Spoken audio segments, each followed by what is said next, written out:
Dig your cleats in. Line drive, sailing away from Mullins. Oh! An impossible catch. Oh, my goodness. This is the Hot Corner with Patrick Harris and Joe Fisher. What did I do wrong? What did I see wrong? Covering all things baseball, the big leagues, and the MLB to Portland. And there's another rocket. Mike Trout has tied it up with an absolute bomb to the top of the facade in left center field. Talk about Stanton territory. Trout hammers it, and it's 4-4, 473 feet. Now, here are your hosts, Patrick Harris and Joe Fisher on 1080 The Fan. Welcome into the Hot Corner, for it must be a Tuesday, but baby, it's always a Tuesday around here. Grandmo! Patrick Harris with you. No Joe Fisher tonight, for we have traded him to the Mavericks,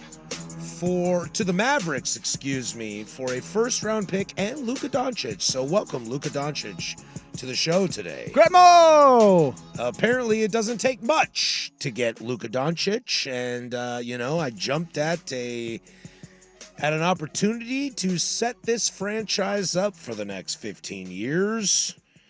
You know, Luka, I just want to say, if you like beer, I like beer too, my friend. I don't know any other Slovenian words besides gremo. That is the translation, according to Google, for let's go in Slovenian. And I don't know any other word in Slovenian. What about just hello? Ola. I'm going to go with Ola. Zdravo. Zdravo. That is just hello. Yeah, you got to say it with that Eastern Bloc kind of accent, that grungy just Zdravo. If you pretend you have a Russian accent, I think that accent will work in this country for Eastern European. Now, forgive me. In my country, vodka drink you. Forgive me for my ignorance, because I know that some of the Balkan countries. Oh, I love that you threw out Balkan. Yeah, you know your geography. Well, no, I don't. That's what I'm trying to say here, is that the Balkan part is like who Russia tried to take over or did and then gave the countries back. They've done multiple times. Yes, but then like up north, kind of near Norway and Finland, there is some countries up there that are like, isn't that where Serbia is? Or you're thinking of like Prussia. No, I'm thinking, okay, I got the map here. Like Estonia, Latvia, Lithuania. Georgia is a big one that Russia has always tried to take over, and not Hotlanta, Georgia, but like yes, but the country of Georgia. Estonia, Latvia, Lithuania, yeah, they are actually right next to Russia too, but they're more north. They're right below Finland, so they are not considered a Balkan country. But yeah, I'm sure Russia tried to have their hand at them too. Yeah, there's countries. That's all just over. kind of what they did. There's countries all over that try to take. Kind of what they do. It's kind of their jam, even to this day. Trying to take over countries. Trying to take over your hemisphere is huge. I mean, look at us right now. We're trying to do that too. Russia. Do you look at yourself on a map? Do you not see how much land you already have? I'm sure It's not about that, Joe. I'm sure a little bit of it is inhospitable, a little cold in some parts. Yeah, but you know what? You can put it on the board. If we're just trying to compile here, Craig Biggio's in the Hall of Fame, and one would argue he might be the Russia of just compiling. If I can just get enough things in front of me, as Giancarlo hits 70 more home runs, he will have compiled his way to the Hall of Fame. You know what cracks me up when I'm watching like World War II stuff? I love watching like World War II documentaries or just shows on Netflix. My father was really big into it, so I am also big. They got some good stuff on Netflix, like the greatest events in World War II history in color. In color. Oh, yeah. I love the in color. There was the World War I by Peter Jackson was really good. Oh, I haven't seen it. I'll have to seek it out. World War II from the Front Lines is another good one. World War II, I think it's A Road to Glory. World War II, Electric Boogaloo. But what always kills me is when they're like, yeah, Hitler, he took over France, and then he made his way into Italy, and then Northern Africa. I'm like, this guy really just thought he was going to be able to just take over the world? He kind of was successful for a little bit. I'm like, what an idiot. Like, Who has ever in the history of the world just be like, we took it all over? You know, North Africa looks pretty great right now. Piece of cake. No problem. No resistance. It is weird. They never take over like the cool places, except for France. But to France's defense, quote unquote, they've been conquered like 45 times. Yeah. Also, when I watched it, and it just dawned on me the other day, because I've watched this stuff a lot, and then I literally just asked myself the other day, I was like, what was Spain up to this entire time? Oh, they're just hanging. Dude, like, yes. They're They're just kind of like looking out their blinds out the windows like, ooh, that looks pretty messy. Weren't the Spanish the ones kind of exploring the rest of the world? They definitely. well, back in the day. Yeah, long before World War II. They were that's probably what they're doing. I mean, World War Christopher II. Columbus did set sail from Spain Hey, there you to go. come find this amazing country we live in. Well, I think the Spaniards are the first one that found the Oregon coast in like the 15 or 1400s or some S like that. Accidentally, probably. Too. Oh, I'm sure. Were there tariffs on the Panama Canal back then? What did they call it back then? They probably called it the Columbus Canal. No, I actually think they went like They got lost under for sure. South America. Yeah, Oh they yeah, did. They did not, for yeah. sure got lost multiple times. Can Didn't know you where the imagine? hell they were. You're just the dude that cleans the piss buckets, and you're like, guys, I don't think we know where we're The going. piss is frozen. They're like, I don't think Captain knows where we are. They're like, shut up, Silencio. dude. Silencio. Por favor. Yeah, They did not say please, by the way. No, they did not. It cracks me up watching that World War II stuff because it's just Hitler. I mean, he just was on one, and to think like We had crazies everywhere. I think- Rommel in North Africa. I think I'm just gonna take over this whole world thing. I think we can do it, right? What would you Right? do? What would you do with the world?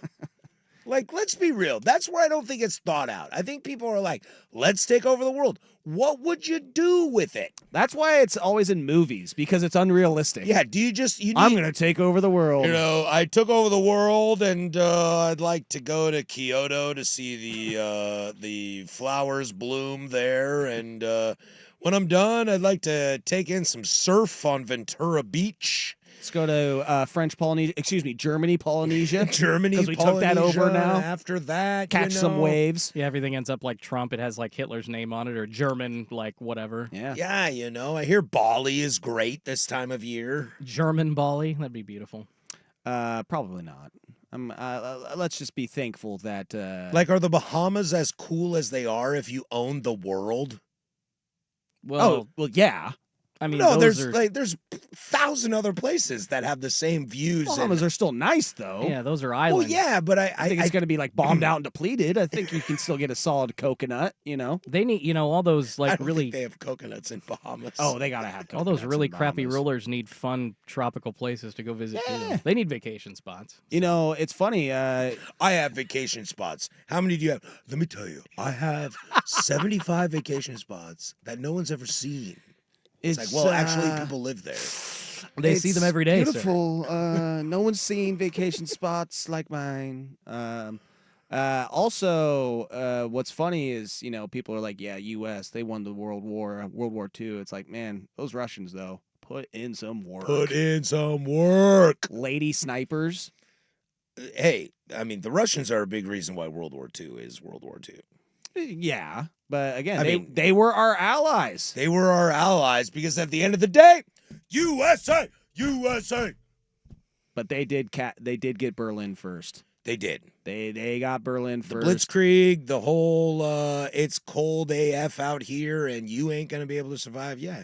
Oh Shout out. yeah. Shout out Russians. That's why I think we should be homies with the Russians right now. Yeah. Just saying. Come on. 100 years ago, you guys got my back. I got your back. Remember right the now, 40s? Unconditionally. Remember how great Unconditionally. it was and how good of friends we were? I've been paying attention to what's going on with you guys over there, but, you hooked me up 100 years ago. Let's do it again. Yeah, I always feel like one of the more powerful images or video, though, is when they have FDR and Churchill and Stalin all like kicking it together in the yard, all sitting next to each other. Pretty crazy. They're stuff. like, these Hitler Mussolini guys are probably bad news. They're like, we should probably stop this. Yeah. So go World War II being won by the right guys in the world. Getting higgy with In it. the world not getting taken over by Hitler. There's a really good TV series. From A-Rod, think it was an Amazon series called Man in the High Castle, and I believe it was Yeah. based on a book series that was basically based on what you're talking about, Joe. If I think it was either the Japanese or the Germans and Japanese won World War II. Oh, that's right. And America was kind of split into this dystopian, like, half Japanese, half German setting, and it was a very interesting series. I don't know if it was like 2 or 3 seasons, but it was pretty good. Yeah, what happens if we got to that point where Japan and Germany just sort of met in the middle and they're like, so what do we just kind of split things up? I'm going to push this a little further. I'm a big fan of For All Mankind Oh, I love that show. on Apple TV. Not familiar. Huge fan as well. The premise is as Neil Armstrong and Buzz Aldrin are about to land on the moon, the first humans to ever land on the moon, they miss it. And the Russians are the first to land on the moon. Oh, boy. And so the whole premise of this show is that the Russians landed on the moon first, and the United States have decided to dump insane amounts of money into NASA. And now it's the Cold War in space. And it's absolutely fantastic. It's a great It's series. 4 seasons. Each season has a 10-year gap. They do these little vignettes in between. There is a moment. Tell me this is on Tubi or something. It's I'm on gonna be really Apple upset. TV. No, it's Okay. on Apple TV. It's All right. very well done. It's very, very well done. But the best part is in the middle of the 10 years, they have these little vignettes of what's going on in America. Oh, they so do like it so well. Ted Kennedy is the president. John Lennon was shot but didn't die. Yeah, they make the in world a better 1988, place. in 1988, the Ah. Blazers win the NBA Finals With their Michael star Jordan. point guard Michael Jordan. It's a great Really? It's mention. absolutely Yes. fantastic. They put that in the show? No, it's just in these little vignettes that they Ah. put out as like teasers for the next season. But they put that in Yeah, the show yes, that he without a goes doubt. to the Trailblazers? Yep. Wow. Because he was drafted by the Trailblazers. They didn't Because it's screw up this and take alt Sam Bowie. history thing. It's so good. That's great. And it's like Jordan doing Give me a this. whole season of that. It's like Jordan doing his fist pumps in the air, but he's in a Blazer jersey, and it's like Blazers win title. In Isn't that 88. the famous That's- like what if magazine cover? I Kind think of, they yeah, used that and totally. they just said, "Oh, Blazers win the championship." It was I really cannot recommend For All Mankind more. There's a 5th season coming. It's so good. It's so good. That's that might be worse watching that show. I might get more mad at that image than And, like, Russia getting to the moon first. Neil Armstrong and Buzz Aldrin come back to when they land and come back to well, they America. were never there. They're vilified cool. They are. because they screwed up. Oh, There's a scene where they're about to land on the moon and they can't bro, you had because one it's job. too dangerous. They'll die if they do. So they pull back and decide not to land, and they come back to America and they're vilified. Wow. Because it's like, you guys are a bunch of Cowards. bees. Yeah. Yeah, Wow. you didn't do that. didn't And the Russians land. didn't And Russia? then the North Koreans come in, and oh man, Oh it's my nuts. God, It's that nuts. whole hook. It's yeah. nuts. Might have to check this out. Show's good. You got me hooked. Show's Were real you about good. to ask if the Soviets actually beat us to space? Because yes, they did. That is true. I was gonna say, didn't they send a dog or a monkey up there? or They something got to like space. that? They were the first. first human in space, yes, Yeah. but not on the moon. and But we- also but we- non-human. Didn't but they we- send a dog? Yeah, But we faked the moon before they faked the moon. Very true. it's true. Very true. It's great. They Hollywood. land. It's Hollywood, baby. They land the first woman on the moon. It's this huge thing. Oh, it's so good. That Wow. show's great. How about that first segment? Oakley dokley. Well, we got a show for you today. There's Yeah. a lot to get to. More World War II talk coming your way. More history here for you. We've got a lot to get into. There is a sleeping giant that I think could get real scary here in a moment. If you're Nazi not paying Germany? attention. No, that'd be the USA. So we'll get into that. Also, have you ever been gaslighted before? Because you might not have ever been gaslighted this hard. We'll get to that at the 8:00 hour. Plus, what if your Hall of Fame second baseman needs to play left field? There's so much to get into. But we come back, there is still one last big piece that needs to fall, and I want to talk about where he might land next. This is the Hot Corner, Portland Sports Leader, 1080 The Fan. Slam Dunk in Vegas is a nationwide contest.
1080 The Fan.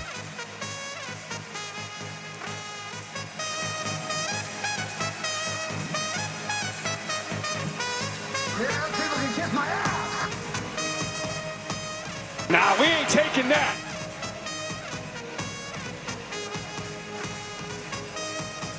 .719 Portland Sports Leader. Don't you forget it. We are live from the shadows of the historic Fremont Bridge.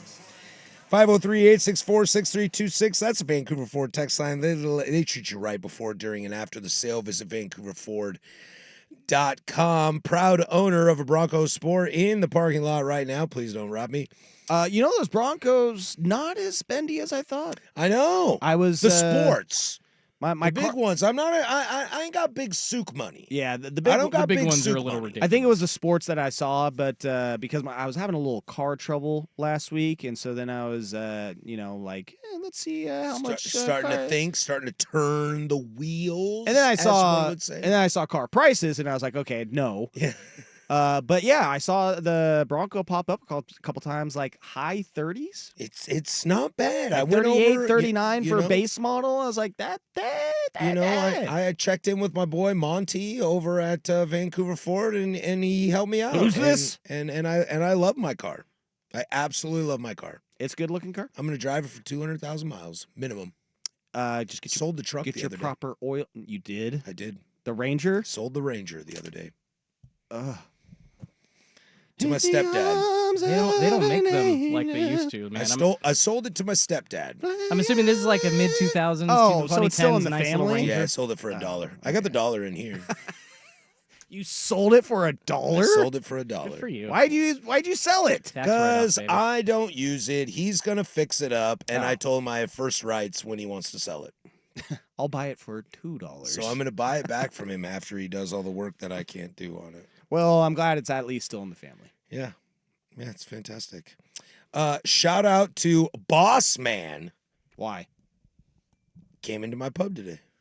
Oh, Boss Man Jeff. He's Jeff back from Baton Carolina. Rouge? No, Boss. Oh, Man. Mr. Cooley. Oh. The big resident Red Sox fan, Ryan I was Cooley. gonna say I could have sworn that Jeff was in the Carolinas. right now. No. Big Boss Man. How about Cooley that? came in today. Big swinging D, Ryan Cooley. Big Huh? swinging D. Did he fire you on the spot in front of everybody? No, but he paid with 3 different gift cards. Yeah, That's what I'm talking about. That's radio right there. to a That's T. radio right there. That's right, baby. That's that club money. I told him it was the same thing that I say to Sacramento. I know you don't listen to my show. He's like, I listen to your show from time to time. I was like, man, we'll talk about Dipoto gaslighting at the 8 o'clock hour. You don't need to do it right now, dude. Like, I'm aware.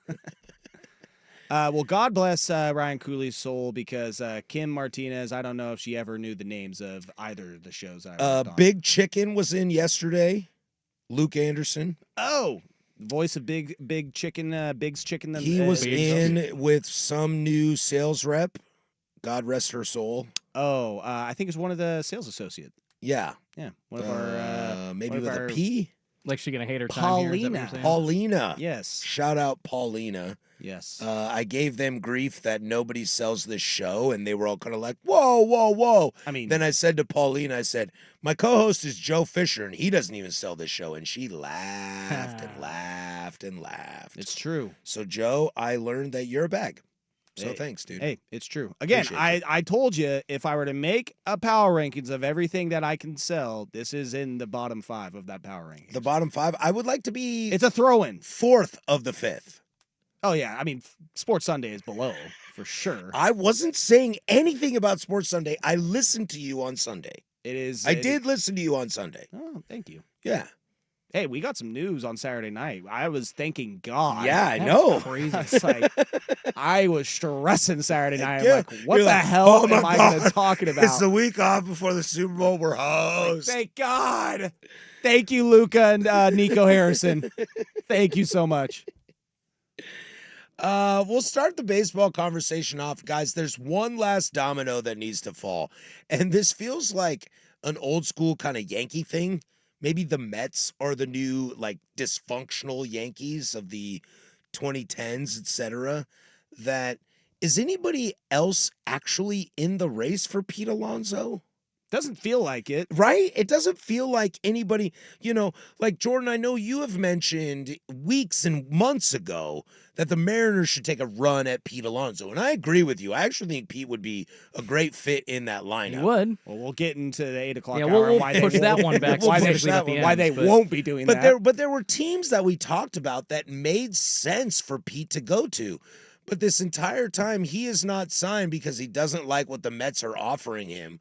But who the hell else is offering anything to Pete Alonso? I don't know.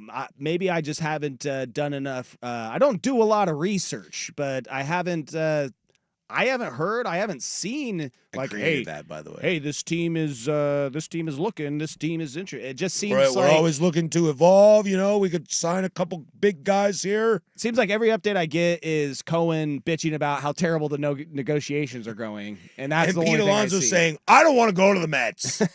Like that is, I Oh, feel well, like, you might have to, buddy. yeah. I mean, again, I feel like we're kind of at a crossroads where it's like one of you's got to cave because apparently no other team wants to give you that money either. So They seem like the massively dysfunctional husband and wife that you know. can you guys just do it already? Yeah, can you just go in the back and bang it out? Yeah, Like, Come on. this is it. Like, you both are going to need to take some. So the question is, I'm going to honestly ask, if Pete Alonso doesn't sign for the Mets, where else is he going? I mean, as far as who needs a first baseman, I mean, Cooley like, floated to me today, the oh Yankees. God, of course he did. And I was like, you already have two first You're like, why basemen, would you want your rival team to sign? And him? you already have a DH. I don't know. I mean, Cardinals need a first baseman now. That They just traded theirs. yeah.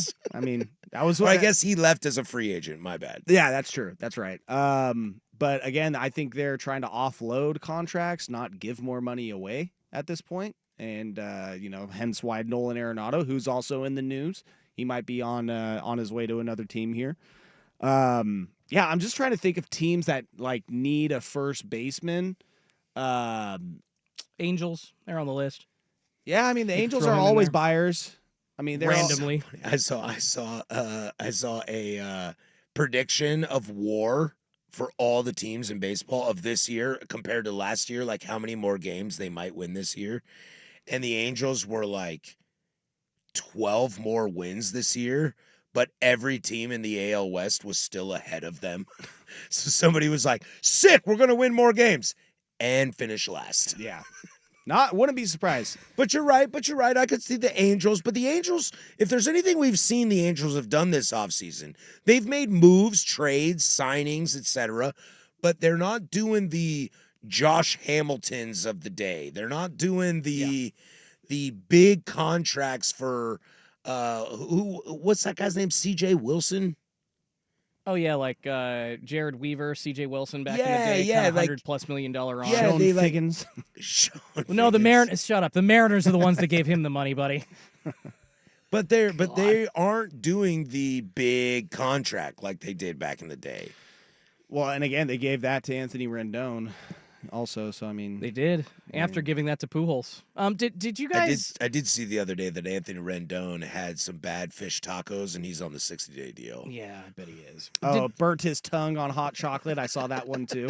Did you guys consider the fact that as they're both kind of dropping as what were two of the top available free agent hitters, did you guys kind of consider that they might be very comparable to Blake Snell and Jordan Montgomery, spring training signings last year that were supposed to get a ton of money up front in the offseason, ended up firing their agents, but now they'll become options to other teams that maybe weren't looking at them as hard before. I know the Red Sox were in on Pete Alonso a little bit earlier in the offseason. Well, now that his price is dropping, now that these guys are, to quote former Mariners president Kevin Mather, coming to them with hat in hand, basically trying to get a contract, I could see Boston in. I could see New York swooping in at the last second, getting a deal done. The Mets, mind you, not the Yankees. But outside of like the Angels and the Red Sox, maybe the Cubs on that list, I don't know where Alonso fits. I'm going to also throw out the San Francisco Giants, And possibly. the Gigantes, They're they not- could use they- it. The Gigantes. I mean, they've been trying to get stars, big players the last couple of years and seem to be, striking out. Correa, Judge, Shohei. I mean,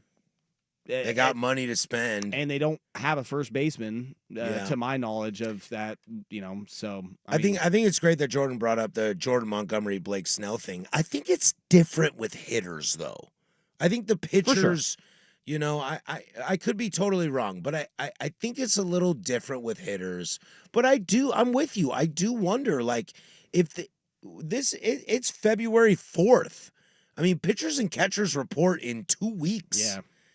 And you're not on a team, and you're basically negotiating against yourself.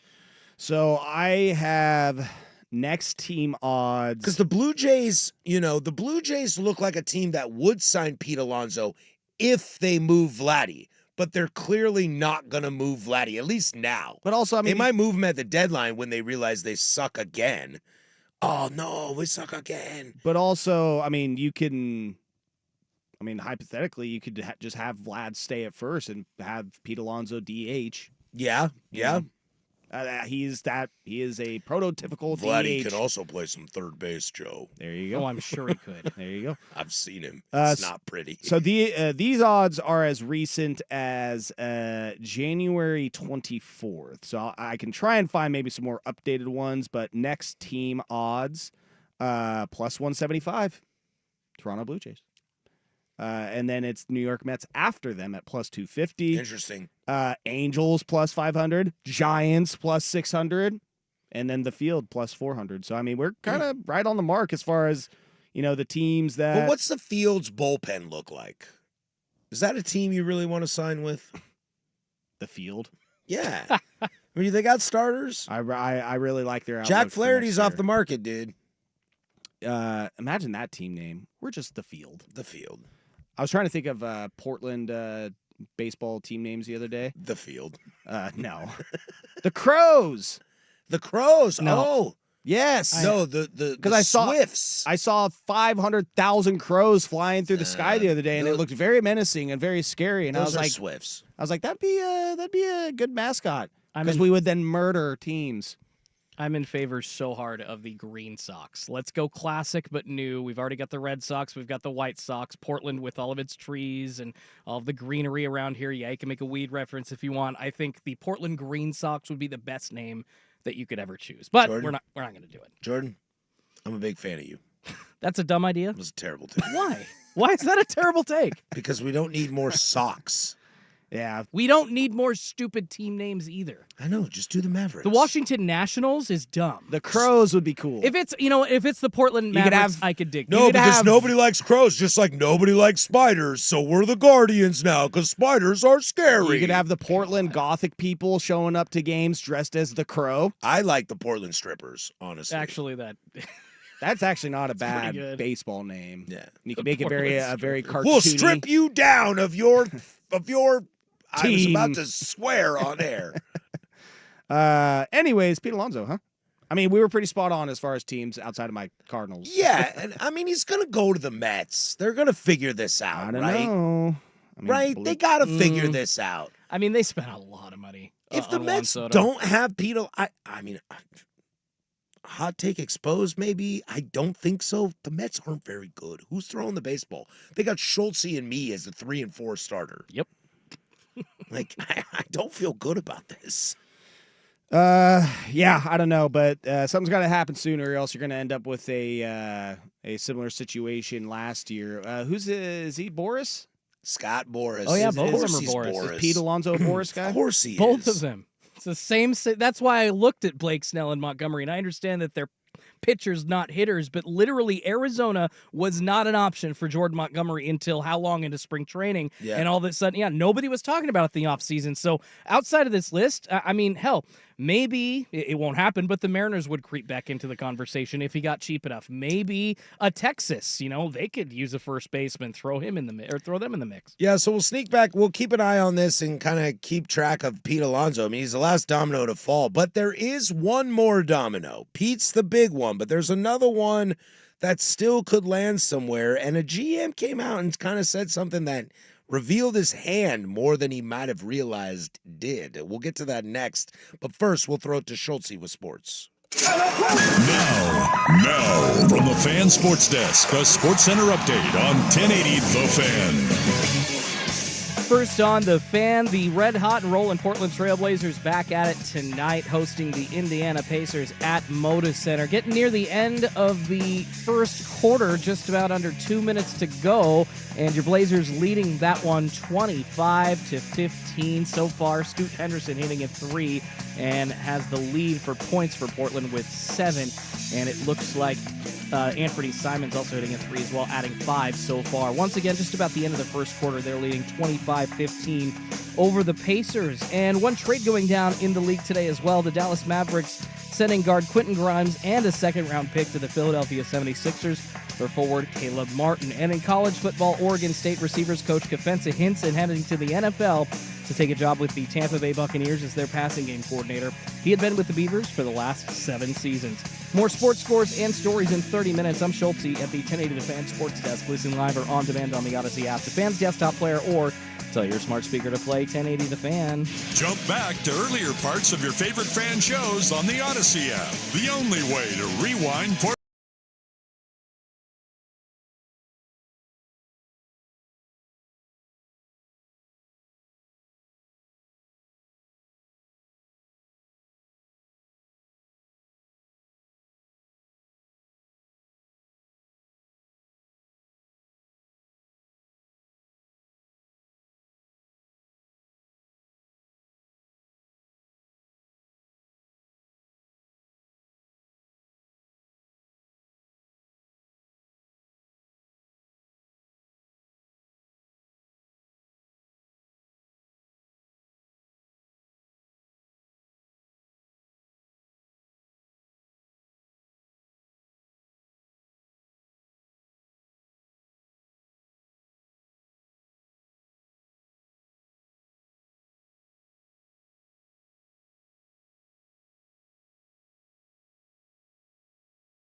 This is the Hot Corner with Harrison Fisher on the Odyssey app and 1080 The Fan. That's all we got. One damn hit.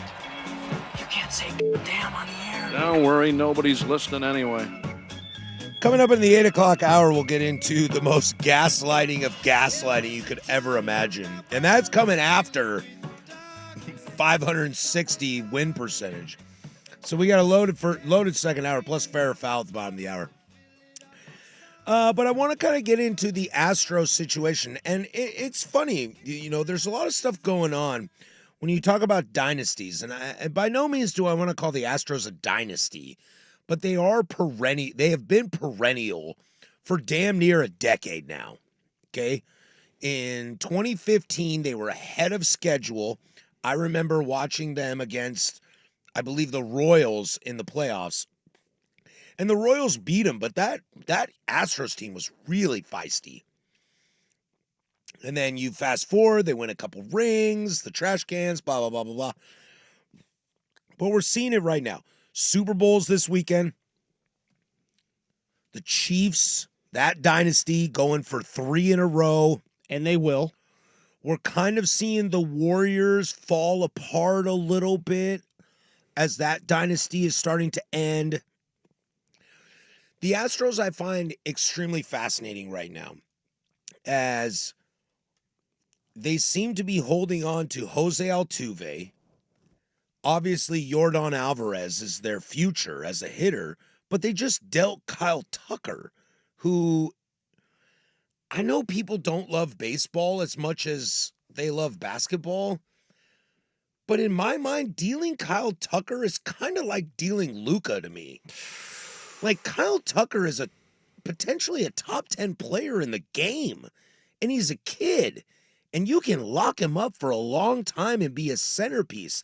I know that's weird to say. I mean, because Luka's international and he's way more of a superstar. It's so much harder to be a superstar in baseball than it is in basketball. It's not a bad analogy, though. But Kyle Tucker, like, I would die. Like, the Yankees are like, the Astros traded him to the Cubs and he's a free agent. Ooh, boy.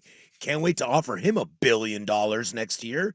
Like, I don't understand what they're doing. And then Dana Brown, their GM, comes out today and he's talking about Alex Bregman and trying to sign Alex Bregman. And he's basically kind of saying, we've lost Bregman, quote unquote. And when you see teams like the Lakers, when you see teams like the Yankees, and even now in new dynasties of the Chiefs or the Warriors, you know, Steve Kerr's come out and said, we need help. We need more. And he's like, we need to keep this going because we have our guy in Steph, and we need to keep that going as best we can. They're actively trying.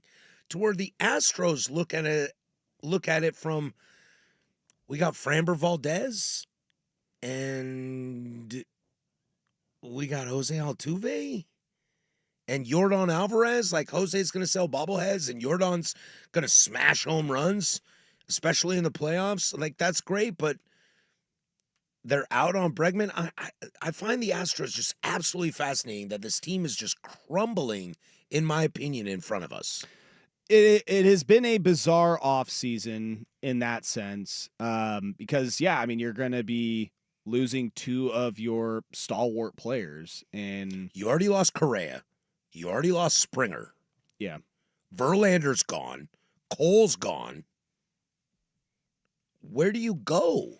You know, I mean, they do have Jeremy Pena at shortstop. Sure. I mean, he is a World Series MVP. Yes. You know, but again, outside of Altuve, Pena, Yordan Alvarez, Framber, I'm trying to think of one of their other pitchers. Oh, for God's sakes, he's on the tip of my tongue. White dude. God, I'm totally blanking on his name, but you're right. It's not McCormick. No, McCormick is and he's that center fielder. Yeah, sorry. For the love of God, it's killing me right now. I'm on it. Thank you. Hunter Brown? Maybe. Anyways. Let's just go with that. Sure. Hunter Brown. Sounds right. It's just a lot of like, all right, how are you going to rebuild this back up? Like Hunter Brown, who sucked to start. Christian Javier. Not bad as well. And they obviously they sucked to start the year. Hunter Brown did not start the year well, but he finished strong. But again, it's like when you keep losing guys like that, is it like, and winning, it's not like you have the farm system to replace them like you did when you were losing 100 games and you were able to get the all farm those, system is how you got to where you are. Yeah, exactly. So it's, again, I'm with you. It's like you're not rebuilding, like you're not replenishing this talent in any way, it seems to me. And I don't know how you start to talk about replenishing when you just traded what should have been the future of your team. Because let's not forget, when Jeremy Pena was the World Series MVP, it was kind of like, oh, we got rid of Correa, but we got this kid.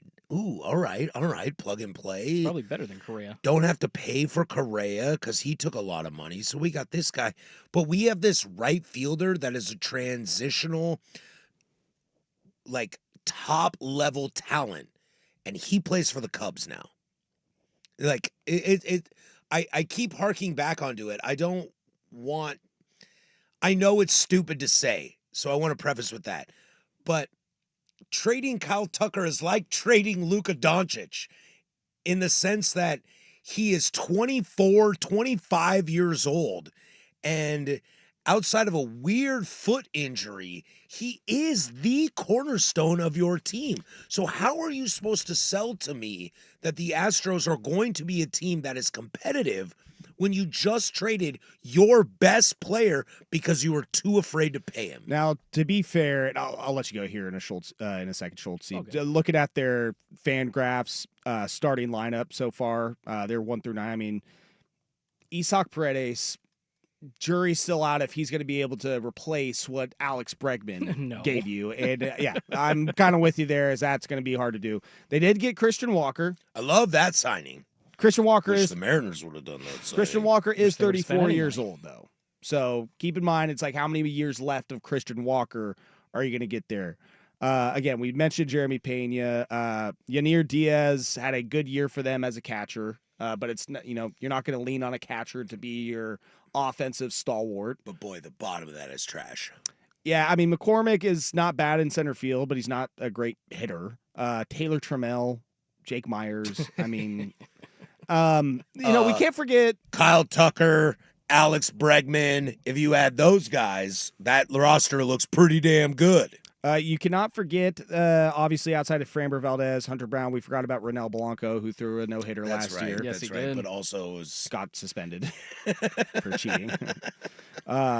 So the only Astro that has ever atoned for their crimes. it is a very different looking Astros team. Are there good players on this team? For Yes, sure. but this For sure. is not the Astros that we have seen throughout the years, and you wonder if when we do our divisional preview, which we actually probably should get started here soon because we're not going to be here next week, and I think we're missing another show before the start of the season. we are. Yeah, we should probably get on that. I'll probably still take the Astros to win the division. Because, yeah, there is something weird about that. But let's think about this. As I look at this, I got fan graphs up right now.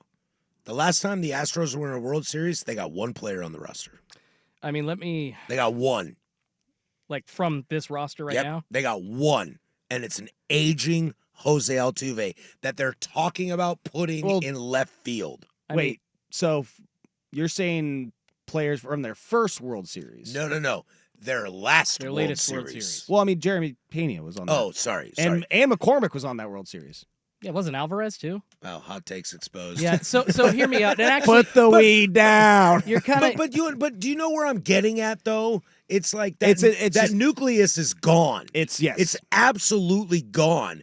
And you had one player to be a part of that you've decided you didn't want to pay, so you shipped him out. Yeah, you're kind of getting into what I wanted to do by putting tinfoil hat on just a little bit here. And really just, if you look at what's happening, all right, Occam's razor, the simplest explanation is the truth of what's happening. Alex Bregman and Kyle Tucker aren't good in the locker room, or they don't want them in the locker room in Houston anymore. And right. maybe you could say Alex Bregman. I'll say it because I always do when I say his name associated with the sign stealing scandal. He was the face of that. And the apology that he gave is still not forgotten by baseball fans all over the world. If I'm Houston, I don't mind washing my hands of that guy. You know what? Let him move on. Let him sign somewhere else. And beyond that, maybe those two aren't working out in the locker room. But if you're asking why, there's literally no other explanation than that or a GM being stupid as hell.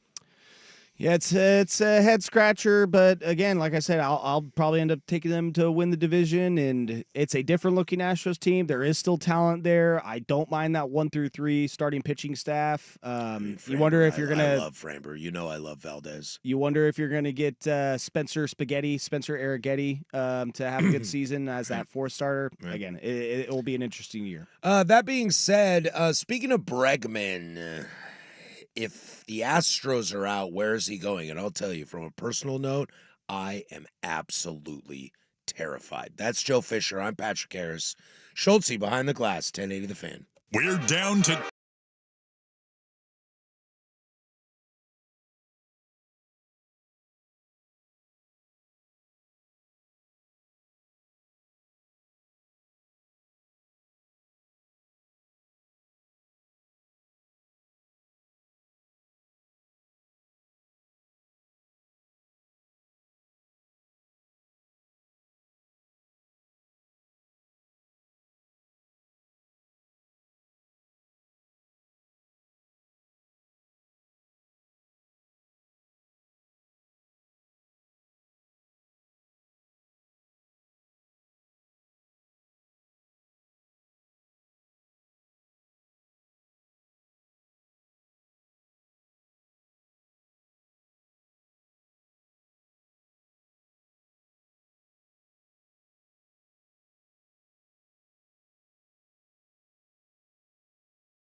This is the Hot Corner with Harrison Fisher on the Odyssey app and 1080 The Fan. Hose. I got hose. I used to have this I don't used to. I still do. Can you say that? If you come up with a hook, with a beat, and it's 770 and 404, I'm worldwide. Act like y'all don't know. 213-314. Yeah, if you got a song and you're like, man, I think this beat is sick. I got a good flow on it. I think this could be a hit. And then I'm the producer and I walk in and say, yeah, why don't we call Nate Dogg and have him throw a hook on that? Dude, that guy could sing about damn near anything in I melodic got style. Peppers, baby. With feta they got cheese, some crumble feta rolls. cheese, some pepper on them. I got peppers. Those are delightful, by the way. Yeah, I know. Shout out my wife. Very good. Very good. Guys, Joe, you're in the American League East. Yes. Oh, we're American League guys. I always forget that. Schultze, This has been an American League show for 10 years strong. That is true. Schultze, you are the American League West. Yes, sir. I am the American League Central. What is the team currently right now that you are most afraid of? In our respective in your divisions. division? Yeah. So it's like, who's the team going into this year? You're kind of like, I got to deal with those guys. Ourselves. Yes, we're gonna play great. Okay, you can't do that. It's Great gotta regular be- season, then gotta get be a- swept. Got to be a different team. I think I know your answers, but Joe, who's the team in your division that you're like, I got to deal with those guys? I mean, they just made the World Series, so I'm worried about the Yankees. Of course. They did a great job replacing Soto. Like they we made great trades. we talked on Yeah, Dirt I mean, and Sprague during the holidays that we think the Yankees are better, Yeah. even without Soto. Again, it's a team sport. While one dude at bat definitely can help your team when you are able to get the second best closer in baseball. When you're able to get talent in pitching and hitting and to kind of fill the gaps. I mean, yeah, they had a great offseason, unfortunately. Schultze? I mean, I want to say the Astros, but damn, 3+ teams have added, other than the Mariners in the AL West this year. The Astros have added pieces, maybe taken a couple away. Oakland, well, I would argue the Sacramento A's are your biggest threat. I was going to A's say, I was might like, end who's up this being- I mean, Oakland team that you 1 speak to 9. of? Yeah, who are these Oakland guys? No, but Brent Rooker, you look- Butler. yeah. Oh my God, they've got Langoliers, I was they've got gonna- JJ Bleday. Like they're actually sneaky, scary. Luis and they Severino. signed an ace, and they've got a nice closer as well. So maybe the A's. Okay, well, I've got one as a Cleveland Guardian, Cleveland Spider, Cleveland Indian, whatever you want to say. I've got one, and that, my friends, is the answer is the Detroit Tigers. And boy, am I scared. I actually think the Detroit Tigers right now, and it's funny that the Lions are kind of doing this in the NFL because it's the same city. I feel like the Detroit Tigers are sending a shot across the American League saying, we're here to play. They've got young kids everywhere. Riley Green is 1 to 2 great seasons away from being an absolute superstar in this league. They just signed Jack Flaherty, which puts their 1-2 punch, Tarek Skubal and Jack Flaherty. That is an excellent 1-2 punch. Flaherty already knows the system because he was there before he got traded to the Dodgers last year.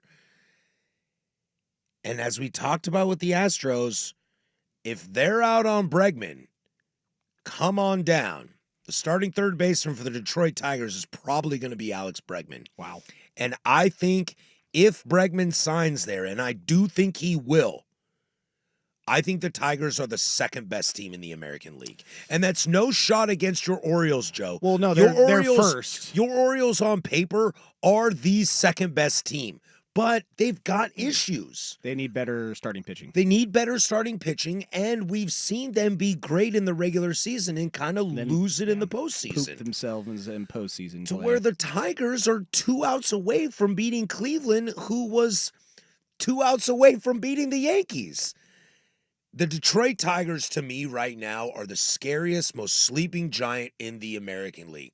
Once I saw Flaherty signed with them, I went, yep, that's it. That's it. Yeah. Go get Bregman, and you've done it. Well, how about that? Like, what a move! Like, you trade him in the middle of the season because you think your season is falling apart, and Right. you get a couple prospects. One of the guys, I was just looking it up because I was curious what they got in that. One of the guys is their top 5 prospect now that they got from the Dodgers in that deal. And then you make a run. You build confidence in this team and this young team and this franchise that, like, hey, we're actually pretty damn good. Let's have the best August, September out of anybody in the MLB. And, now let's just bring Jack Flaherty back and sign him to a 2-year deal. So thanks, Dodgers. Like, quietly signed Gleyber Torres. Now, granted, the Dodgers, they got what they needed out of him. He wasn't, like, stellar in the postseason, the playoffs. He was good, though. But he was good down the stretch in the regular season. And he had a couple great postseason moments that just weren't the World Series. Right. So it was, I hear you, man. The Tigers, buy the stock now before the season starts. I think this team, in a 7-game series against the Yankees, my heart really wants to take Detroit. And that's hard to say. Because when you look at your division of your team, Schultze, your team is the Mariners, right? And you look around at the Angels, the A's, the Rangers, and the Astros. You have your lineup of hatred to least hatred. Mm-hmm. Joe, in the East, you have your lineup of who you hate the most down to the team you don't care about. As a longtime Cleveland Indian fan and a current Guardian fan, I never hated the Royals because the Royals were never good. And then in 14 and 15, when they got good, I was like, you know what? Good for you. We're trash. Have it. Good for you guys. The White Sox, burn in hell. Twins, burn in hell. If there's an extra layer of hell, that's the Detroit Tigers. I'm terrified. I think they have an amazing team put together right now. If Dan Campbell was their manager, he might be. Maybe I would take him to win the World Series, but they don't. Maybe they have just shaves his AJ mustache. Hinch, who has won multiple World Series and let people cheat to do it. The Tigers, I think, are scary, and mark my word, they will sign Alex Bregman. You're calling it? I'm calling it. And if they do, I think it's the smartest move for them. His value is now down. The Yankees aren't interested. The Mets aren't interested. The Astros basically said, we're out on it. If the Tigers sign Alex Bregman, that's the second best team in the American League, and it's not close.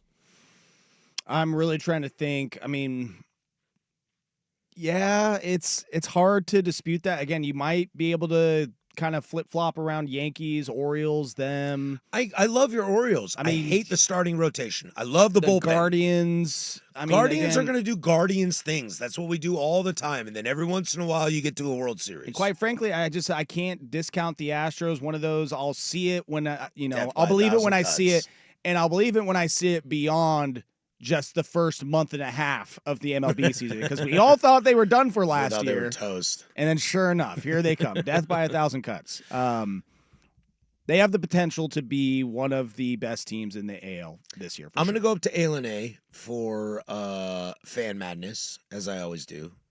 You all should come too. Hell yeah. I've been considering taking time off Thursday, Friday. I've been wanting to do that for years. Yeah, for I have March Thursday Madness. off, and I don't work on Friday till 3. So I'll be up there on Thursday all day, and Friday at least for a little bit.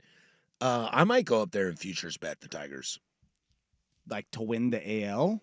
Or like just win total? To win the World Series. Okay. Jeez, what is that, like plus 4,000 odds right now? I might. Let's relax. Let's relax, bud. I might. I mean, we can Get good value on it. Just put $10 down and win, $25K. I mean, we are Is less that how than betting works? We are less than 2 months away from the start of the MLB season, so I think it is fair to look at odds.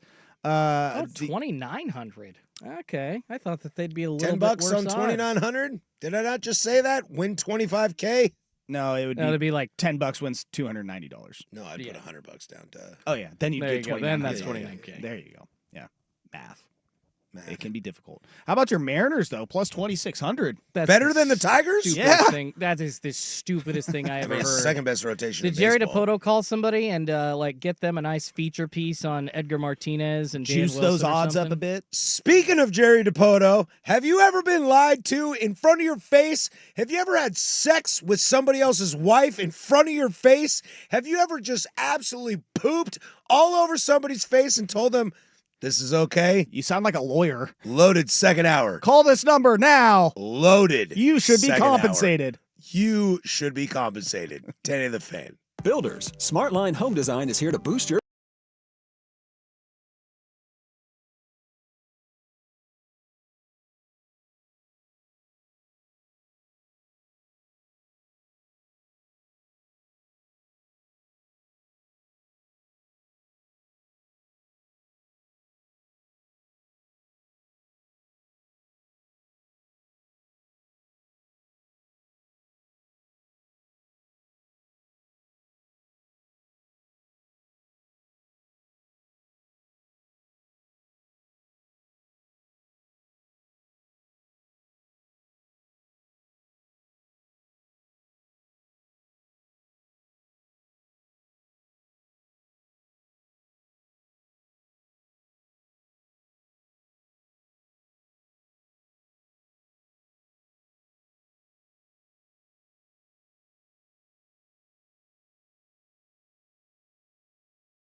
Now, you kiss and Chase Utley, and that's it. Why are you pushing Chase Utley on me? It's starting to get weird. This is the Hot Corner. Okay, look, I have a plan, all right?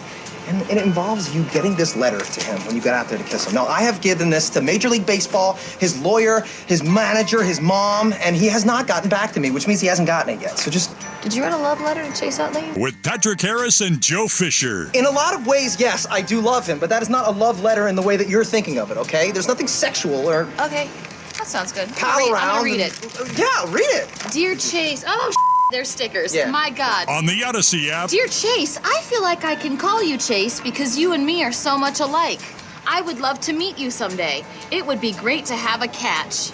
I know I can't throw as fast as you, but I think you would be impressed with my speed. Did you have a good relationship with your father? Me neither. And 1080. These are all things we can talk about and more. I am sure our relationship would be a real home run. The Fan. Welcome to the second hour of the Hot Corner. Missing the first hour, you download that on the Fan Podcast at 10thefan.com, the Odyssey app, wherever you get your podcasts, including places that rhyme with Cooper Flagify. Well, that'll be the last time you hear his name in Portland. That'll be the last time you hear his name in Portland. I was just telling Joe I don't want to sidetrack too much because I'd like to get into this Dipoto stuff. But the Blazers are so bad that they suck at sucking. Yep. Pretty much. Does anybody else say that? You know, I got Said it on Sunday. I got mad respect for Danny and Dusty, for Danny Meringue, works, does hella Blazer stuff. And I got mad respect for my boy Brandon, who is just an NBA diehard. But is anybody talking about how the Blazers suck so bad they can't even suck? Yes, I literally said this on Sunday. Joe was telling me, like, how annoying it is when you run into people that are like, hey, the Blazers are playing pretty good right now. It's like, no! Which they are, but have you not heard of a man named Cooper Flagg? Like, they don't care. Do you like Kevin Durant? Because this guy could be Kevin Durant. It's like when people were like, I don't know, Chet Holmgren? I don't know. And I was like, okay, all right, whatever. This guy's like less Kevin Durant on offense, but a better defensive player. Call me crazy, but I feel like when you have multiple draft picks in like the top 3, top 4, and you just accumulate a bunch of talent, your team gets good. It's usually what happens. But no, good feelings and success in the moment that means nothing. That's more important. Yeah, it kills me. It's like Blazers have won 8 of their last 9, and they're 21-29. And I'm like, what are you doing? What is absolutely wrong with you? I was like, winning 8 of your last 9 is cool when you're like 40-10. Is like, are you going to look around and say, Chauncey, not so bad of a coach? Yep, that's You're like, exactly oh my what's going God, what is going on right now? Dude, sell while the stock is high. There's less than 2 days before the trade deadline, and all the players that you should trade, their stock is at its highest right now. And they're not going to trade him. Dude, they might trade Robert Williams. We might get in the play-in game, Joe. Might get in the play-in game. Dream scenario, they get in the play-in game, lose, and still somehow end up with the number 1 overall pick. Not gonna happen, Joe. Oh, it's done. Their chances at the top 5 are long gone now. It happened for the Hawks last year. They made the play-in game as the 10 seed, I'm pretty sure. Lost. And they drafted Victor Wembanyama. You're right, they did. No, they got that Zachary Richaussé guy. Yeah, I have no idea who that is. I know who Victor Wembanyama is. And I know who Cooper Flagg is. And the Blazers right now are up 45-38 at halftime. Yeah, I hope you took the under. Beautiful. Absolutely beautiful. You are so bad at your job that you can't even be bad at your job. It's I feel like I had this talk with my son Joey a couple weeks ago about like Medium Joe. Yes, Love Medium that Joe. guy. About P1 of the show. About tanking. And I told him, I was like, it's really hard to tell professional athletes to do something that their whole life they have been conditioned and told not to do, don't try hard, lose, don't win. Trying to like go your whole life, 18, Yet 19, somehow superstars take nights off. And hey, Joe, Joel Embiid is like, oh, watch this. Hold my beer. You know what makes that easier? Not bringing back a lame duck head coach that's coaching for his job and actually trying to win games. They brought him But I back digress. thinking that he would fail. Exactly. They shouldn't have done that. I really hope that the Blazers, I hope I'm very, very wrong, and the Blazers are hoisting the Larry O'Brien and Chauncey Billups is up on that stage in 4 years. I hope that is the case, but I find that very hard to believe. Before we did this show, I was at the bar. We were watching the Cleveland Celtics game. I assume the Celtics won that game. They did. Yeah, they were up. They were up by 10, I think, late in the fourth when I saw. And I turned to a buddy. A buddy was like, dude, Blazers are playing good right now. I was like, yeah, Blazers Celtics finals. You heard it here first. I'll be at game 3. I'll be courtside at game 3. That's the most Portland Trailblazers fan thing I've ever heard. Well, Blazers are playing good right now. Is it 1978, 79 by chance? Blazers are going to make the finals again, man. 91. I'd take 99. I would take giving up a 16-point lead in the fourth quarter to the Lakers in the Western Conference Finals to this. 99 is my favorite Blazers. Oh, give me some Spider action. Stacey Ogman, the Spider. Stacey Ogman. Yeah, well, you were bringing up the Cleveland Spiders earlier. That was his nickname, the Spider. That's what we should have been. The Cleveland Spiders? Oh, yeah, 100%. Yes. But they were like, spiders are too scary. The fact that there is only one team. So let's find another secret racist thing. There's only one team in sports that uses the Spiders as their mascot, and it's Richmond. Like, it's like, what are we doing? Spiders are intimidating, damn it. The Richmond Spiders have won me a lot of money, so I don't want to hate on them too much. Yeah, how do you bet on them? Dude, the only thing I gamble on is a tournament bracket. And I've taken Richmond, and Richmond's done very well for me over the years. Richmond's my golden goose, baby. I would also like to shout out Davidson and George Mason. Yeah. Classic. What was that, 06, 07? Florida also was a big help in my life. Mm-hmm. Kansas, never doing it. Rick Barnes, never bet on Rick Barnes. Nope. Never bet on Rick Barnes. It's always going to suck you in, and it's a terrible idea. All right, I completely wasted that, and I went sidetracked, so I'm so sorry. When we come back, I'm going to leave right now because I want to get out early because I want to actually let this breathe. Let's talk about what do you do when the president of your baseball team gaslights the ever-loving hell out of you when you have the greatest rotation to ever ensemble outside of $1 billion by the Dodgers. We'll do that next. The Hot Corner, 1080 The Fan. A long season.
It's always baseball season. This is the Hot Corner with Harrison Fisher on 1080 The Fan.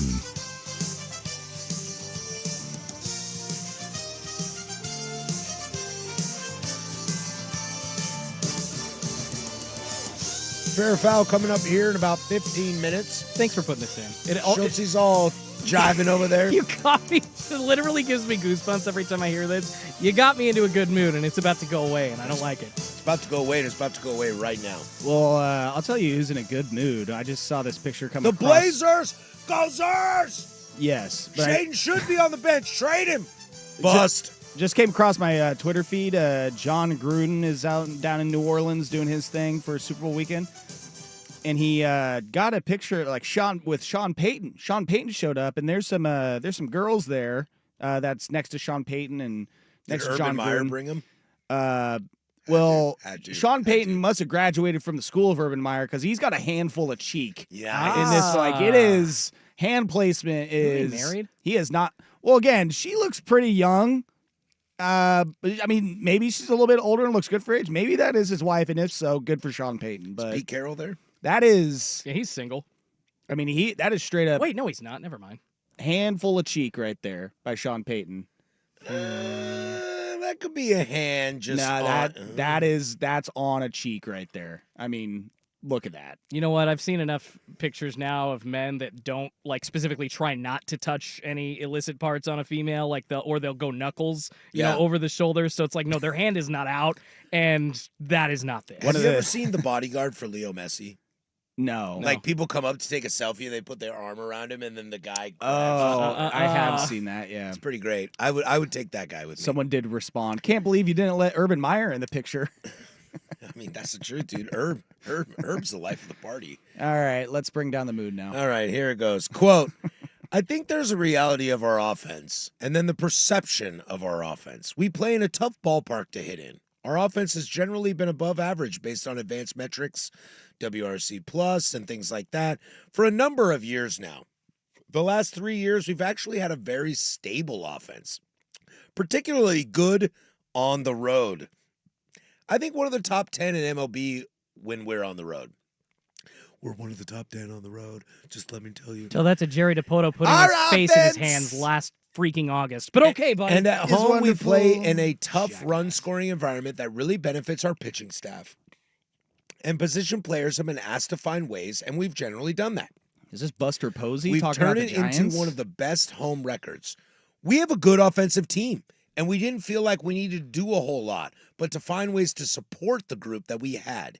And I know the offseason has been long and seemingly slow. We feel, and I said this at season end, we do feel like we've made a lot of progress late last year. Quote, Jerry DePoto, president of the Mariners operations. I thought you were going to say Neil O'Shea circa 2014, 2015 or something like that. It's not breaking news. Yeah.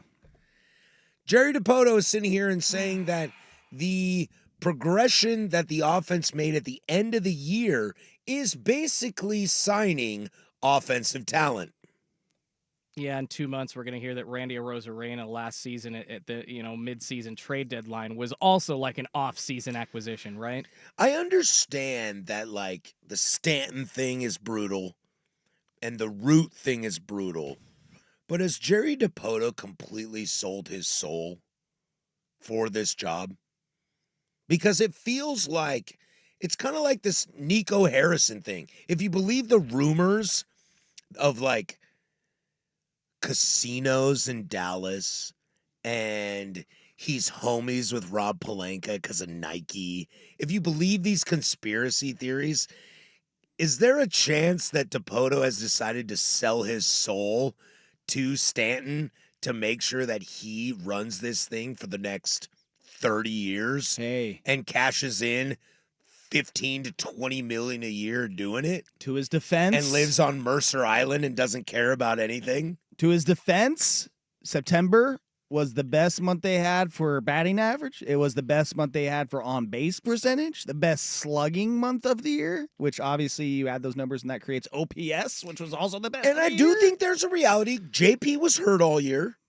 So was Jorge Polanco. Julio had a bad year, so I'll agree with that. You can't believe that Mitch Garver is going to be this bad again. Dude, you're already damn it. All right, so I'll let you finish. But I'm just okay. I threw the Mitch Garver in to get you riled up. Well, it's actually the first two things that you said that got me riled up. But there is some reality. Like JP was hurt a lot of the year. Julio, obviously a down year. I mean, the best thing DePoto's done in Seattle outside of the starting staff is locking Julio into that deal. Agreed. Locking Julio into that deal is the best thing. Maybe the best thing in franchise history. It's literally the same team. Knowing that he's going to be there. I'm looking at it. It's just... Their biggest offseason acquisition was re-signing an average second baseman to play third base. I mean, so what are you trying to ask? Like, first, do I feel gaslit? Hold up. Did you hear when he started talking that he was super far away from the mic? because that's because he's in a chair like oh my God, I want to die. Yup. We're not trying to kill you, Schultze, but this is your time to shine. 1, 2, 3, go. I mean, are you trying to ask, like, do I feel gaslit? Because the answer to that question is yes. I 100,000% do. We've heard from different points during Jerry DiPoto's tenure. He's got this hubris kind of attitude about his approach and the Mariners organizational approach, which we also heard from owner John Stanton during the offseason, that includes not going after big name bats, right? Not giving a bunch of money to guys. And we've even got Mariners media trying to spin this into a positive, saying like, hey, you know what? They're actually going forward with these guys that they committed to last year, and they think that there's some kind of salvageable diamond in the rough there. Okay, so here you go. You're assuming that Julio Rodriguez is going to bounce back. You're assuming that Jorge Polanco is going to bounce back because he's not injured. You're assuming J.P. Crawford's going to bounce back, right? You're assuming that Mitch Haniger and Mitch Garver are both going to bounce back, even though one of them is aging and pretty much out of the league already, and the other you don't know if you're getting more than a bag of chips from. You're assuming that Cal Raleigh isn't going to get injured, nothing bad's going to happen to this season, and you're going to get just a nice, great old plane of play from Cal. You're assuming that Luke Raley's going to come back after his career season last year, his best season ever in Major League Baseball, and then repeat that. And then the one thing that I actually do agree with, I would do this if I were a general manager and president. You're assuming Ryan Bliss is going to be able to play with 400 at-bats at second base. I'm down for that.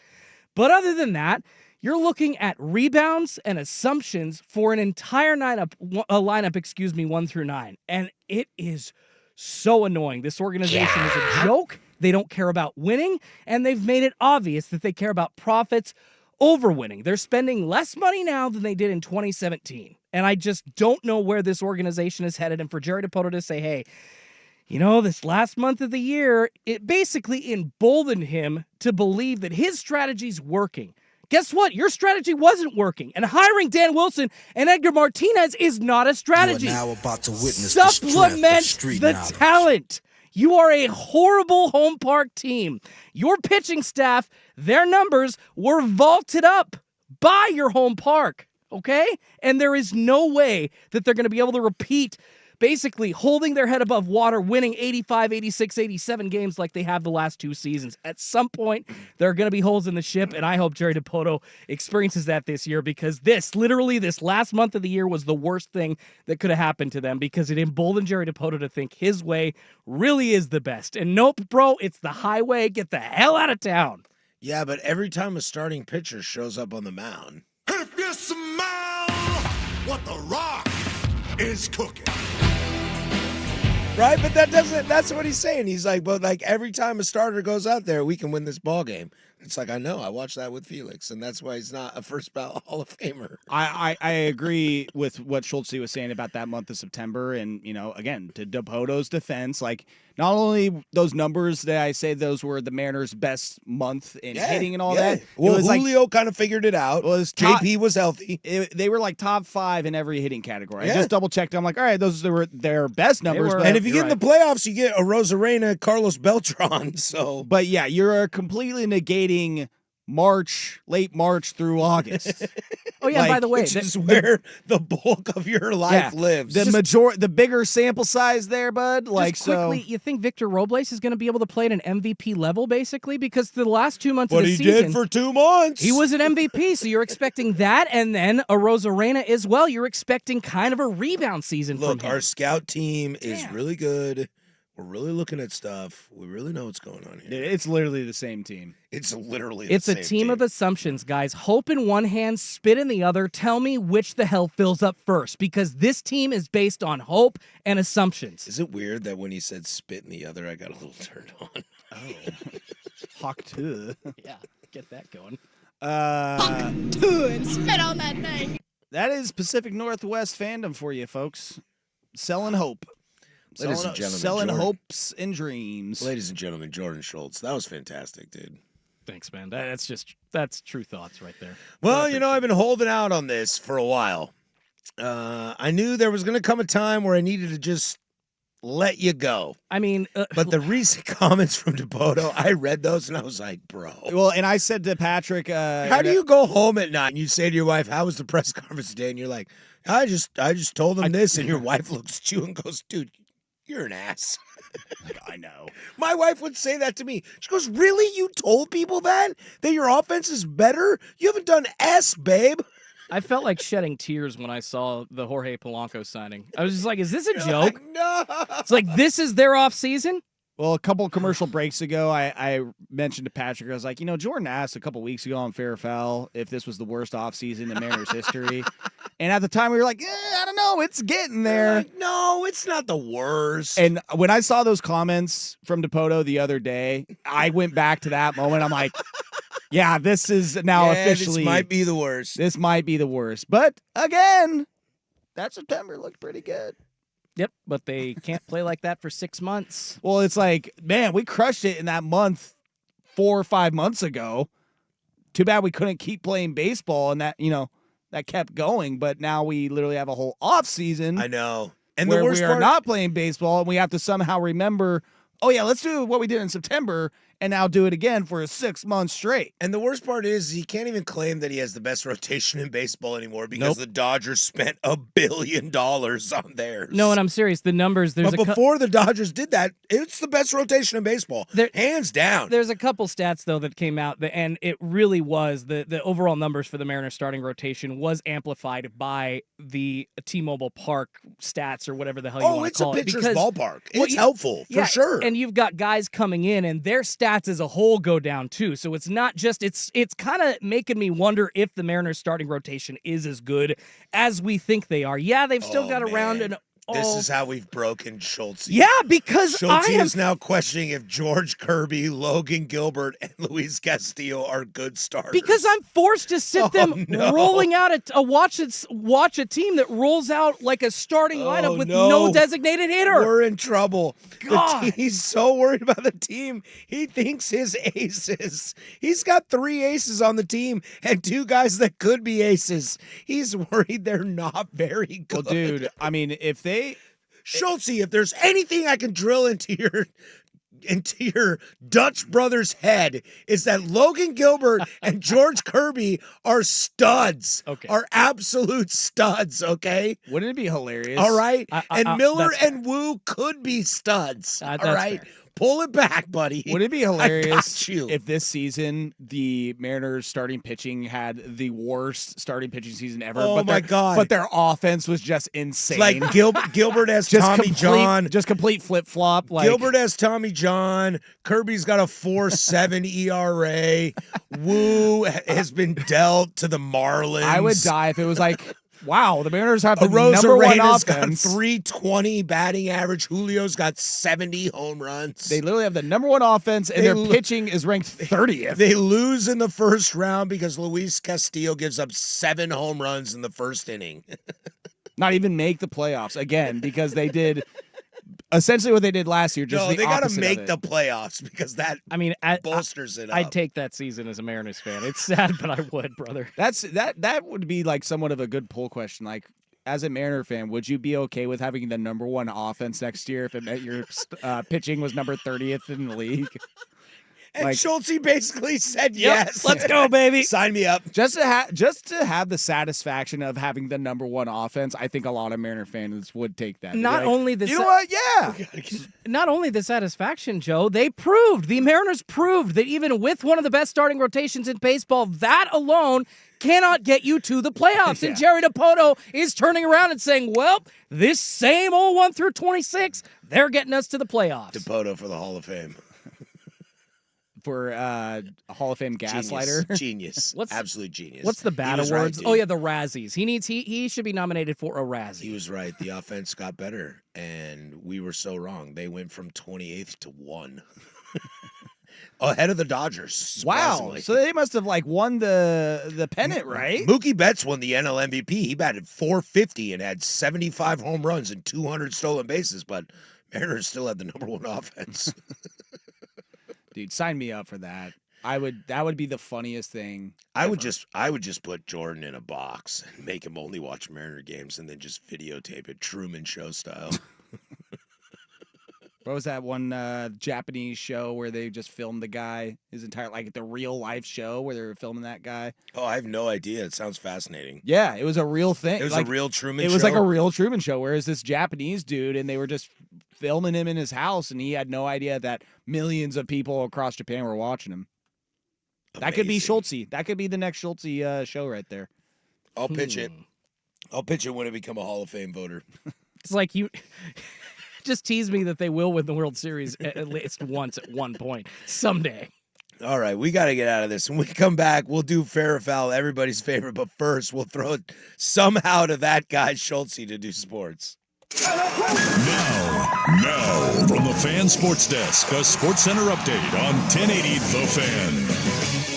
First on to Fan, the Portland Trail Blazers in action again tonight. Red hot and rolling, this time hosting the Indiana Pacers. About 8 minutes to go in the third quarter, and Portland does lead 53-49. Anthony Simons leading the way with 15 points. He's got 3 3-pointers. Jeremy Grant also has 11. Scoot Henderson, 10 points off the bench, including 2 3-pointers. On to a trade in the association today. The Dallas Mavericks sending guard Quentin Grimes and a second-round pick to the Sixers for forward Caleb Martin. And in college football, Oregon State receivers coach Kefensa Hinson is headed to the NFL. He's taken a job with the Tampa Bay Buccaneers as their passing game coordinator. He had been with the Beavers for the past 7 seasons. More sports scores and stories in 30 minutes. I'm Schultze at the 1080 The Fan Sports Desk. Listen live or on demand on the Odyssey app, the Fan's desktop player, or tell your smart speaker to play 1080 The Fan. Slam Dunk in Vegas is our nationwide contest for a chance to have the ultimate tournament viewing experience with 3 of your friends. More info at 1080thefan.com. Time is ticking away. Don't let another minute pass.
Is it fair or is it foul? Fastball tapped at the plate. It'll trickle down the third baseline. The Mariners are going to let it roll. A knowledge test to see how well they know the big leagues. Ronnie Randall gets down on his hands and knees and blows on it like a curler, and it goes foul. And what our distinguished hosts think about the stories that popped up around the big leagues. But he got down on his hands and knees and literally blew the ball across the foul line. This is Fair or Foul on the Hot Corner on 1080 The Fan.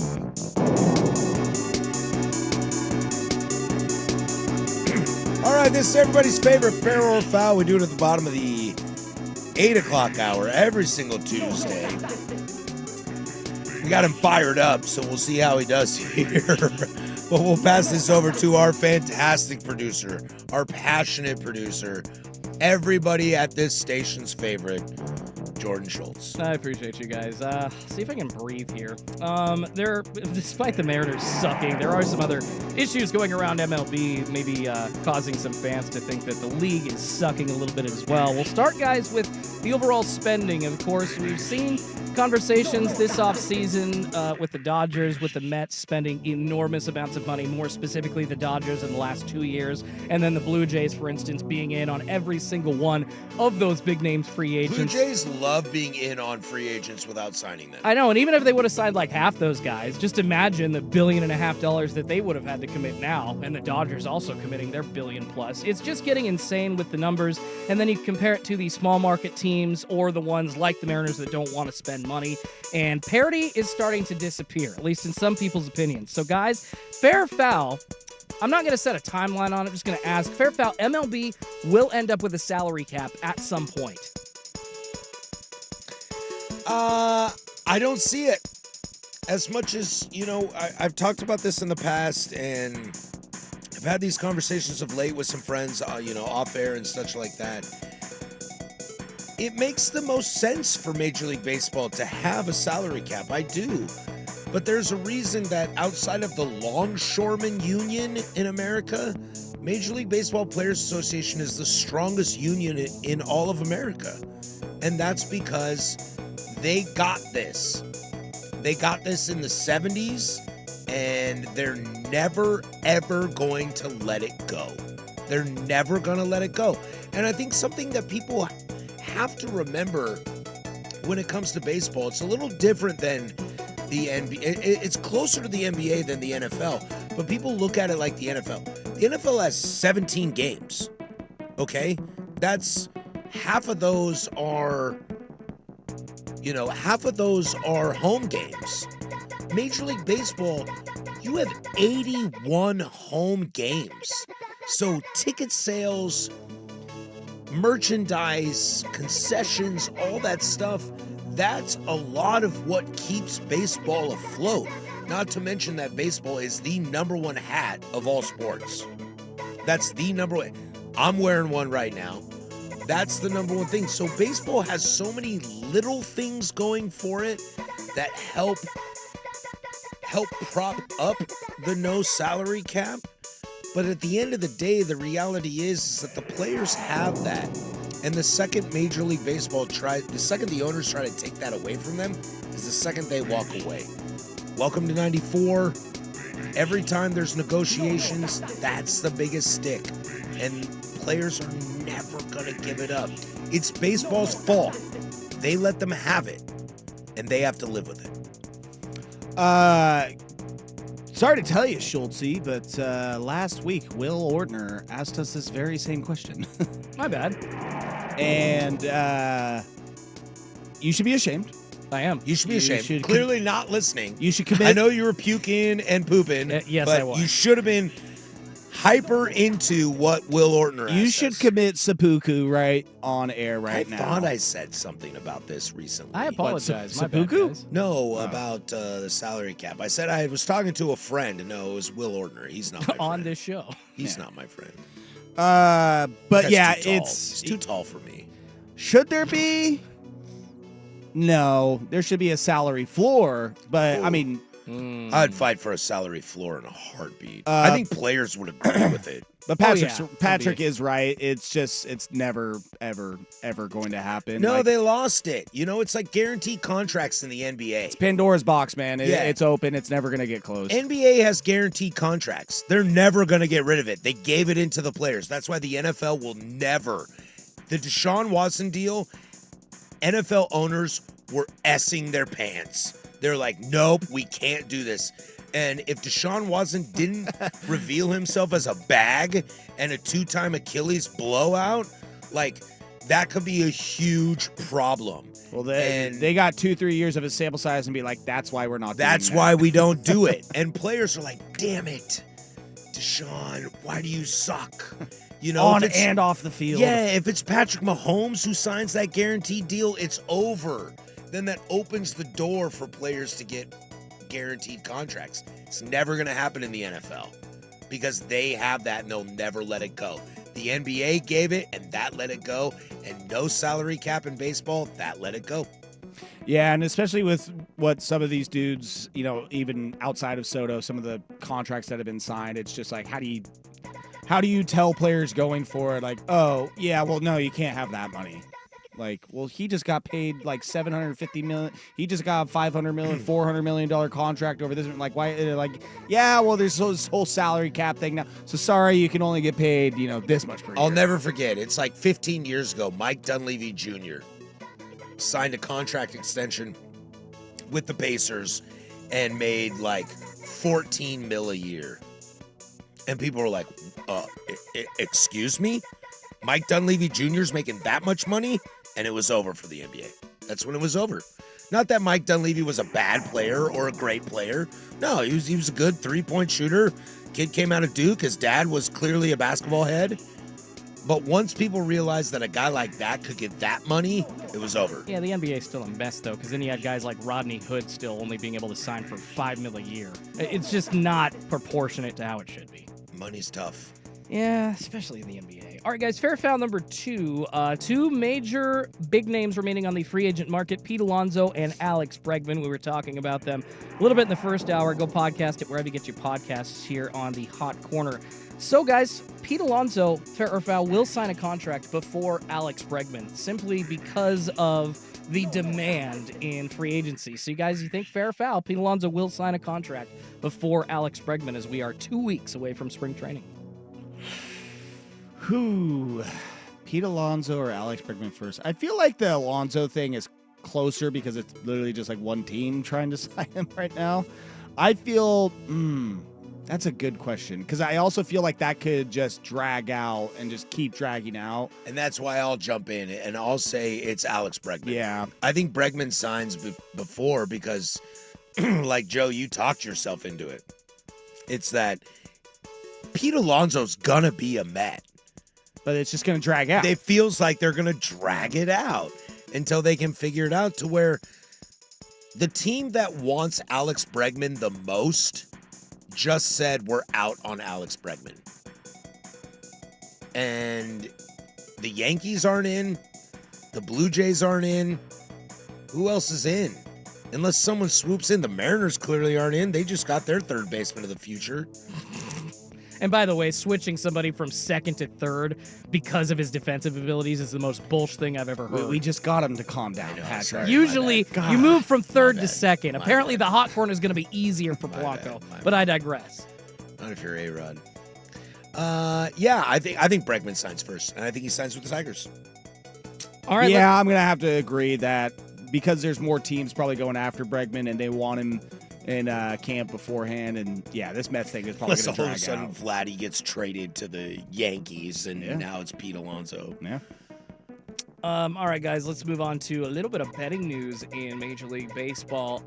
Umpire Pat Holberg was fired in the last week by the league because... Recognize the face. I saw his face, and I was like, I know that guy. I know you. Well, he's known as one of MLB's best umpires, has a really great strike zone, is known to be fair with both teams. He doesn't go off on you like Hunter Wendelstedt or throw guys out because of something that was said by a fan outside of the dugout. But apparently, he had a betting account that he did not use. It was found out that he did not use this, but he had a betting account that was shared with a friend of his that was betting on baseball. He, for some reason, and admitted the mistake that he made, said that yes, he was connected to, it was a professional poker player that had this betting account that was betting on sports, but because of his association with it, because of sharing this legal sports betting account, Pat Holberg has been fired as an umpire in Major League Baseball. It's sad, in my opinion, because he is one of the better ones, and it's also kind of running into a wall because you've got the whole betting scandal, and you can't allow any sort of impropriety even appearing to continue. So, guys, fair or foul, MLB made a huge mistake firing umpire Pat Holberg. I will start. It's very clear with me. The answer is foul. Hey, let me share this with you.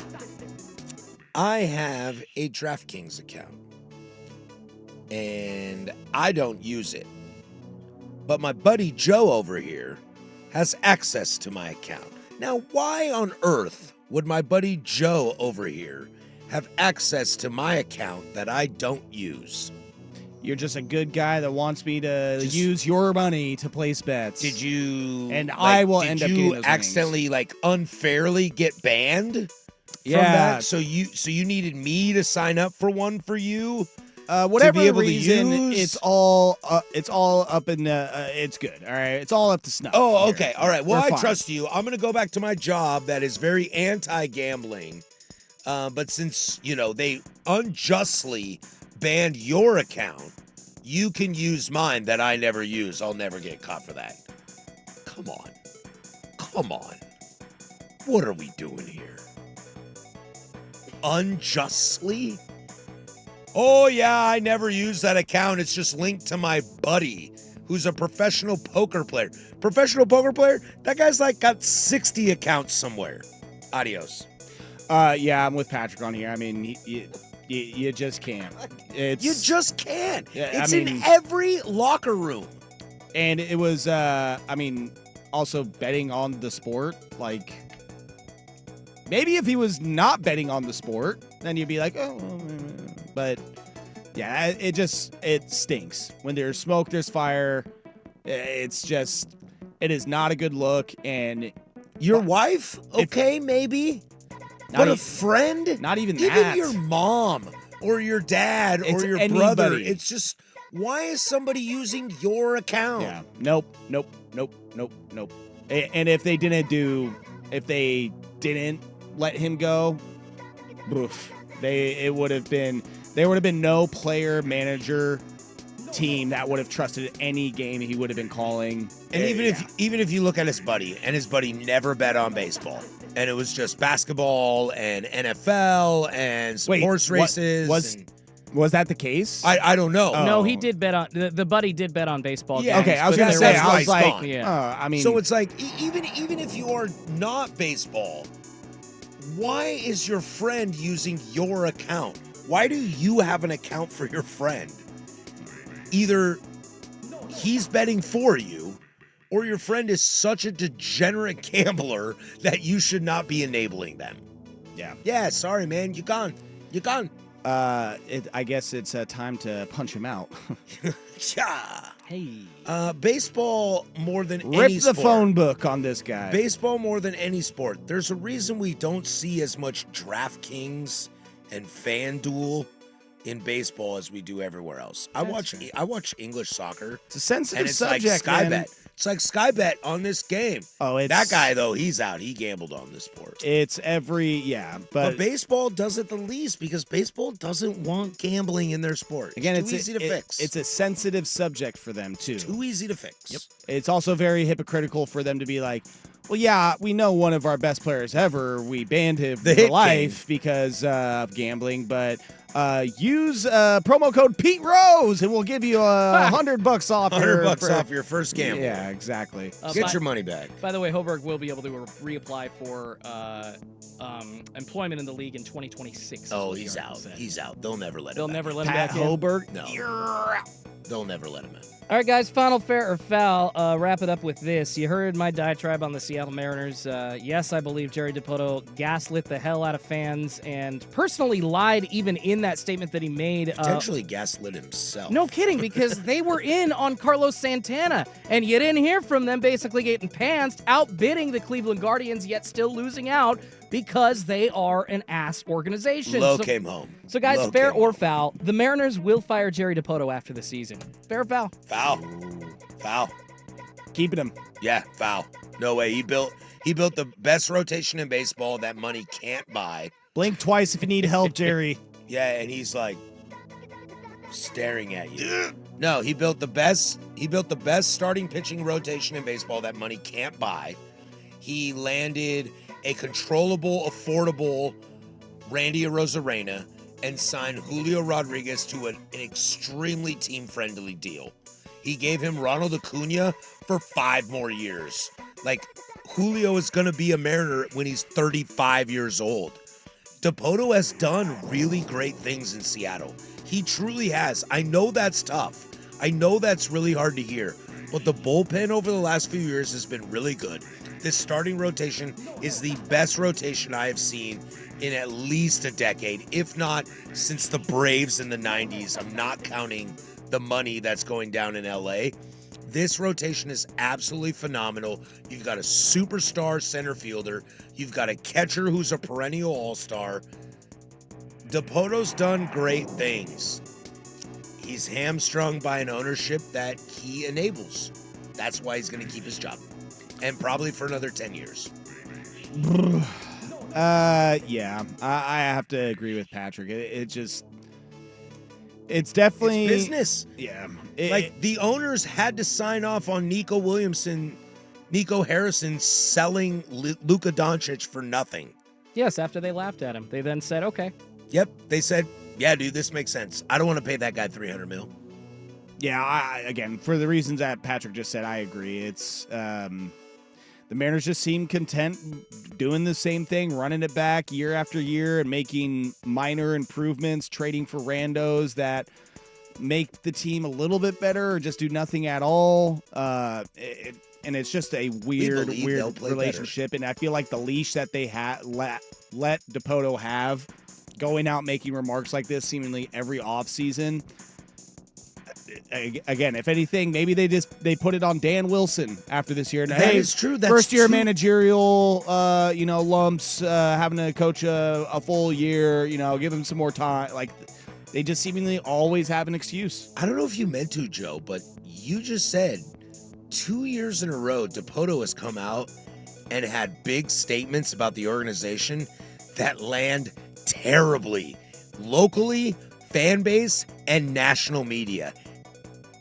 And he still has a job. That means they support what he's saying. 2 years in a row, the 500 win percentage and the gaslighting right now with the offense. And the ownership is like, yeah, we're good with him. We love this guy. Yeah, it's a bad look. And again, it just seems like he's got the leash to do it. And I don't think he would be saying these things if he didn't feel like he had a comfortable job. That is fair or was foul. Comfortable in his job, rather. That is, Joe, you're spot on with that. And to Absolutely your spot guys' on. point, the Mariners handed him an extension without publicizing it at all. Yeah, of course. He's their guy. That is fair or foul. We do it every single Tuesday at the bottom of the 8 o'clock hour. When we come back, we'll wrap it up. Super Bowl picks. I'm going to give a Super Bowl pick because I'm not going to do anything until the Super Bowl. Danny the Fan. Thanks for making 10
This is the Hot Corner with Patrick Harris and Joe Fisher on the Odyssey app and 1080 The Fan.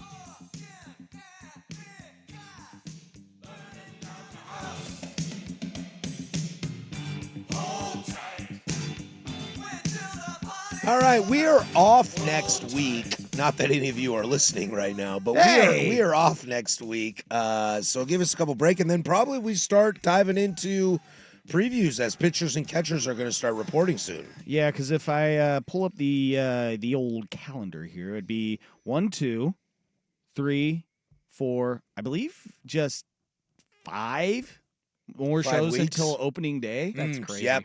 Because And we got 6 divisions. Because, yeah, we're off next week, and then there is a Tuesday in March that we will probably, I think it's March 4th. Yeah, I have it in the calendar. There is a Tuesday in March that we're out. So, yeah, I mean, we might even have to double up on one of those days. Yeah, okay. When is opening day? Is it March 25th? Well, technically, there's those Dodgers Cubs in Japan, or is it in Korea? I hate when they do that. They don't really affect the regular do you season, hate but they that? do. Zimbabwe. It's how they do the rosters. It's I don't free baseball. No, it's just that do an exhibition game. Don't do regular season games. That's the only thing I hate about If it. you do exhibition, no one will play. What are you This is talking about? America's We're a global game. sport, dude. Okay. Opening day MLB 2025 Trade Schultz is Trade March Schultz for 20 Anthony Davis and Markieff Morris. Thursday, March 27th. So yeah, we'll have 5 more Ozzie shows Smith Day. before. So yeah, I mean, before we're back in 2 weeks, we're gonna have to figure out how we kick things off with our divisional previews. Well, we'll have to figure out which division to start with because we have to pretty much pick one that is set and ready to go. Orioles winning AL East, yeah. Real quick, Probably guys. just do that, crank Super that Bowl's out. on Sunday. Good I don't do GM. shows from here to then. You guys are a lot cooler at this station than I am, despite being longer than all of you. Who you got in the Super Bowl? Let me know. Last year, I took the more talented team, and that was the San Francisco 49ers, and I was wrong. This year you're going to take the more talented team. The more talented team is the Philadelphia Eagles, Yeah. and I will not be taking them. I am taking the Chiefs 27-23. Schultze? Chiefs by a touchdown. You know what's funny is the Chiefs are a fun version right now. If you make a mistake, they will capitalize on it. And I find the Eagles more mistake prone than the Chiefs. I will also take the Chiefs, and I will also take Travis Kelce proposes to Taylor Swift at the 50-yard line, a la Johnson and Boise State. I saw the prop bet for that, and I said hammer the no. Hammer no the way no. in hell that Hammer happens. the no. No way it would. All right, that'll do it for us. That's Joe Fisher. I'm Patrick Harris. Schultze behind the glass. Go have fun. Do something I would do. 10 the Fan. Time is ticking away. Don't let another minute pass. Plan your retirement.